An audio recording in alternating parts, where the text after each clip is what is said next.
In the small, sun-kissed village of Izayama, whispers carried faster than the wind. The women gathered under the baobab tree, pounding fufu, gossiping about everything from the market to marriages. But their favorite subject was always Nena, the woman they called Barren. For 10 long years, she and her husband Chike had tried to have a child.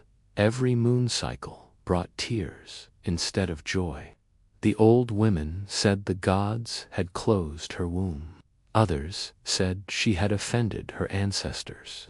Whenever Nena passed by, laughter would stop and eyes would follow her like shadows. She felt their words piercing her back like thorns. Her husband loved her deeply, but even he could not hide his sadness anymore. "Maybe the gods want me to take another wife," his mother would whisper. Nena would pretend not to hear, but every word sank deep into her heart. She prayed every dawn by the river, offering kola nuts and palm oil to Ayla, the goddess of fertility. Still, her belly remained flat. One night, as she sat alone beneath the moon, an old priestess appeared, her face painted with white chalk and her eyes glowing like fireflies. "Child of sorrow," the woman said, "the spirits have not forgotten you, but your blessing will come through pain that will test your spirit." Then she disappeared into the forest, leaving Nena trembling between fear and hope. From that night on, strange dreams began to haunt her: a crying baby, a serpent, and a burning hut. Nena didn't understand what the dreams meant, but deep inside, she knew something was about to change, something that would silence every mocking tongue in Izayama forever. The next morning, the sound of the village rooster echoed through Izayama as the first rays of dawn touched the earth. Nena woke with her heart heavy but determined. She carried her clay pot and made her way to the river to fetch water, humming softly to hide her tears. The river was quiet, covered in mist like a secret veil.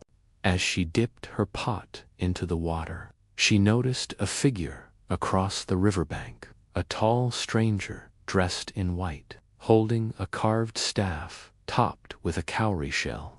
His eyes gleamed like polished stones, ancient and calm. "Peace be upon you, woman of tears," he said in a voice that seemed to blend with the wind. Nena froze. No one ever came to this part of the river. "Who are you?" she asked, her voice trembling. The man smiled faintly. "I am only a messenger," he replied. "Your prayers have reached the ears of Ayla, but your heart is clouded with doubt. You must cleanse yourself and believe again." Nena wanted to speak, but her lips failed her.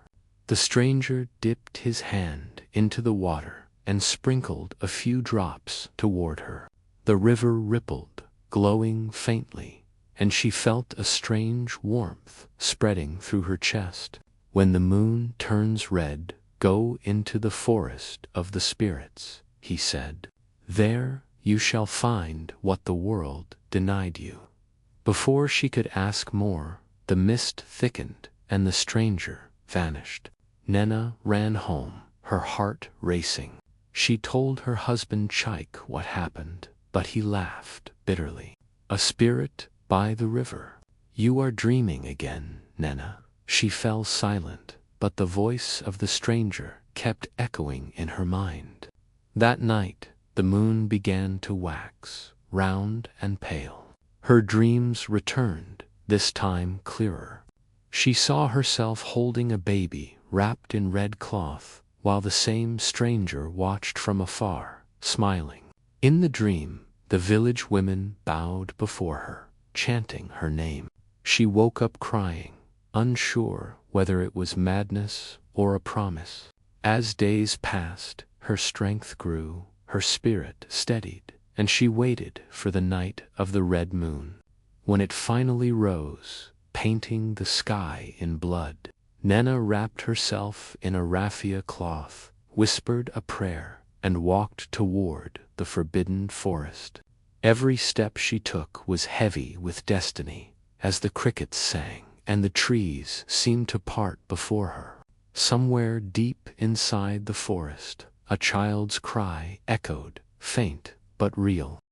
The forest greeted Nena with a heavy silence that pulsed like a heartbeat. The air was thick with the smell of damp earth and ancient secrets.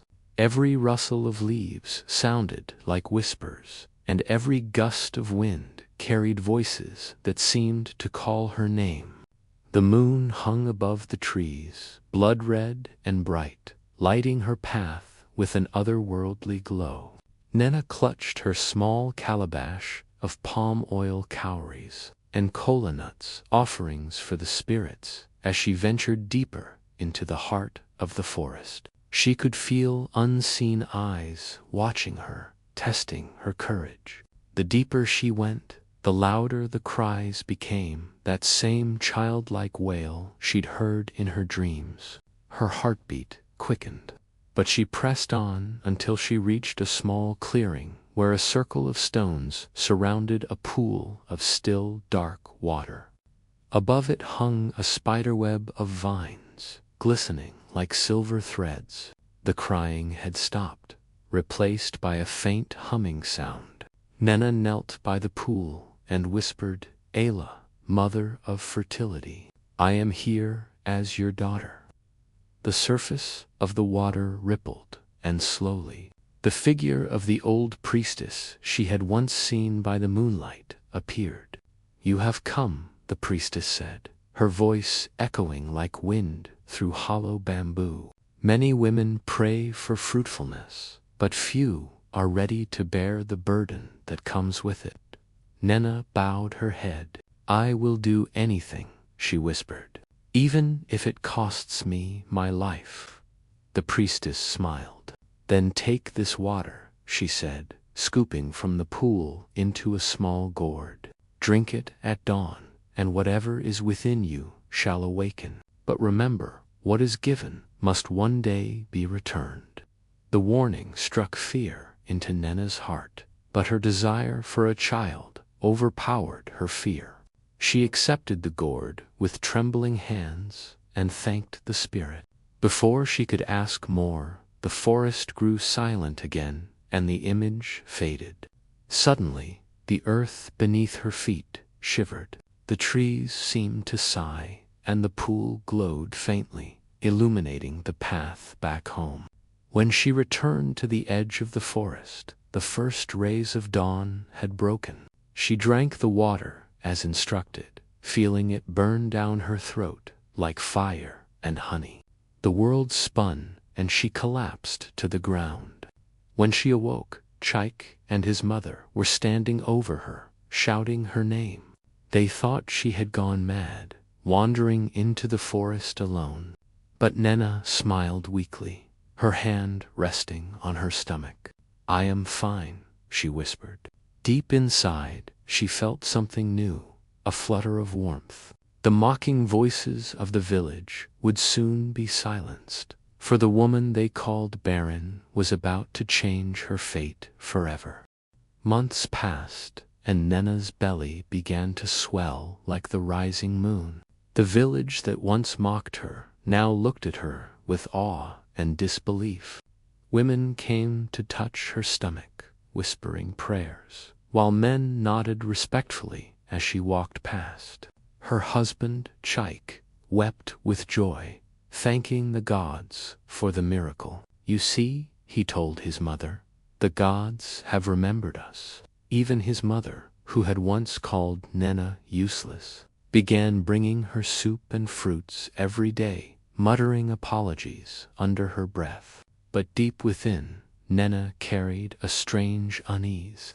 Every night, she dreamt of the old priestess's words, "What is given must one day be returned." The phrase echoed louder as the days drew near. On the night of her delivery, the skies broke open with thunder and rain. The midwives worked through the storm, chanting and praying as Nena screamed in pain. At last, a baby's cry pierced the night, a strong, healthy boy with bright eyes and a birthmark shaped like a crescent moon on his chest.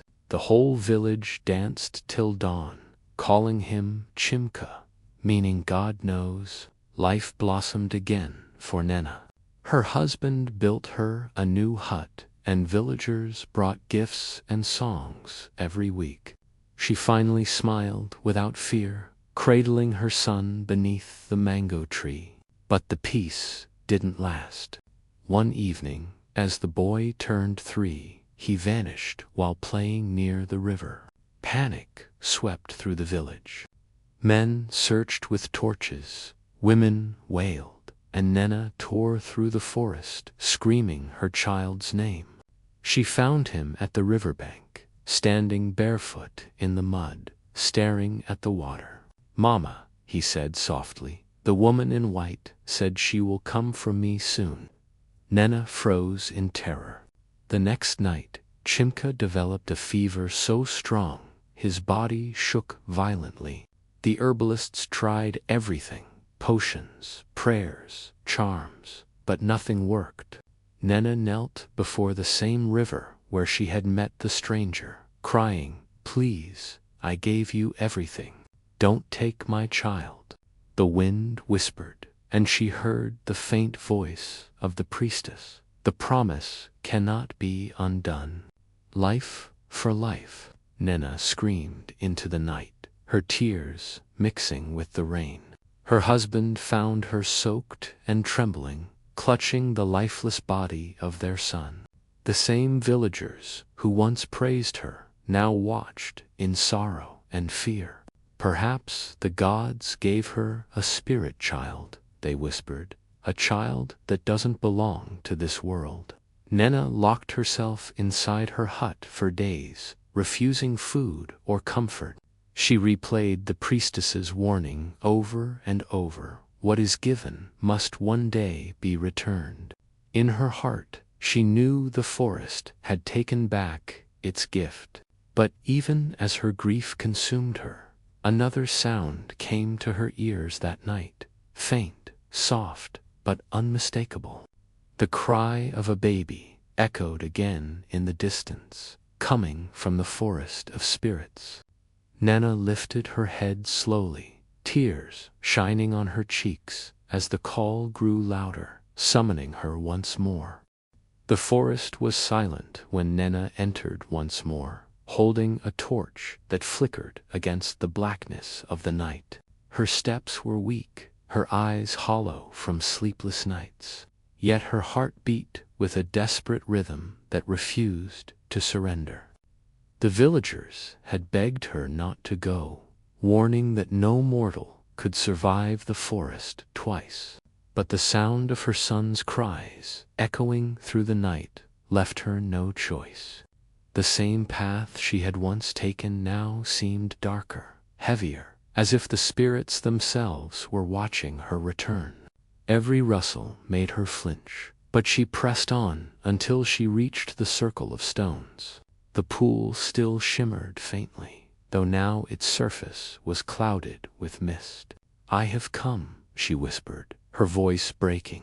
"You gave him to me, and you took him away. Please, let me see him once more."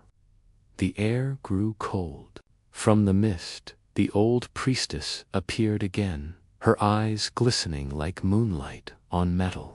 "Child of the earth," she said softly, "you were told that life given by the spirits is borrowed, not owned." Nena fell to her knees.